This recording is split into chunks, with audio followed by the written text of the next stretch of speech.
ng mga kwento nila. Simulan natin kay Kuya King. Sama mo kami dito sa gitna. Dahil si Kuya King, ang totoong teenager na nakursunadahan ng multo. Sabi ko sa'yo eh. Siya pala. Sabi ko na. Siya yun. So, nag-aaral ka pa ba nung time na yun? Nung time na yon, nandun ako sa province namin, which is sa Tarlac. So, Tarlac. doon sa bahay ng mama and stepfather ko.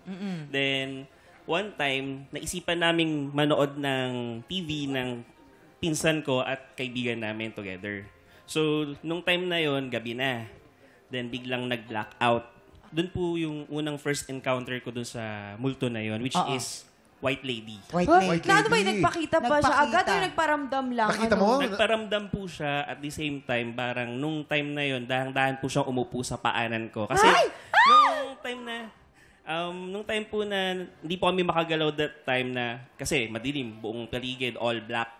So that time, dahan-dahan po siyang umupo sa paanan ko. Taramdaman ko po yung bigat tsaka lamig. Oo.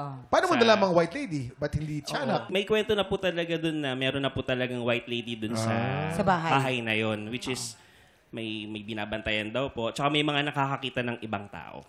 Ikaw Pero- mismo, hindi mo siya nakita? Na totoo, na buo. Ngayon, wala na Hindi, ngayon. ito nga recently daw merong nangyari Last ulit year po yun. Last year lang? Papaano Last year lang nangyari po. naman? Bali, nung kaya teenager po, naulit lang po siya last year. Ayun. First So- encounter ko po nung teenager ako. So wala na. Ngayon wala na siya. Wala na po kasi hindi na rin po ako nakakauwi. Talaga bang sensitive ka? Madalas ka nakakaramdam ng mga ganyan? Actually, yun nga po yung pinagtataka ko kasi hindi rin po bukas yung parang Third Third eye. eye. bihira po ako mahira po ako makakita pero mas madalas po akong makaramdam. Tama ka So since then, never pa siya nagpakita sa'yo? Yung tela-tela lang po ng kanyang dress. So, halimbawa, yung dulo po ng Yung puting dulo, dress niya. nakikita mo. Yung aninag po Parang ng dress dumadaan niya. lang, ganyan. Dumadaan. Kahit nga po sa salamin, nakita ko po siya. Yes.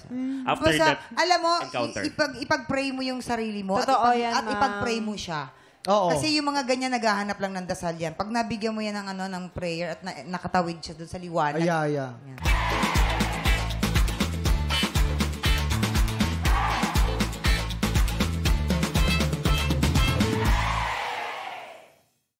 Click Tropa! Pinanood mo hanggang sa dulo itong video na ito? Abay, very good ka!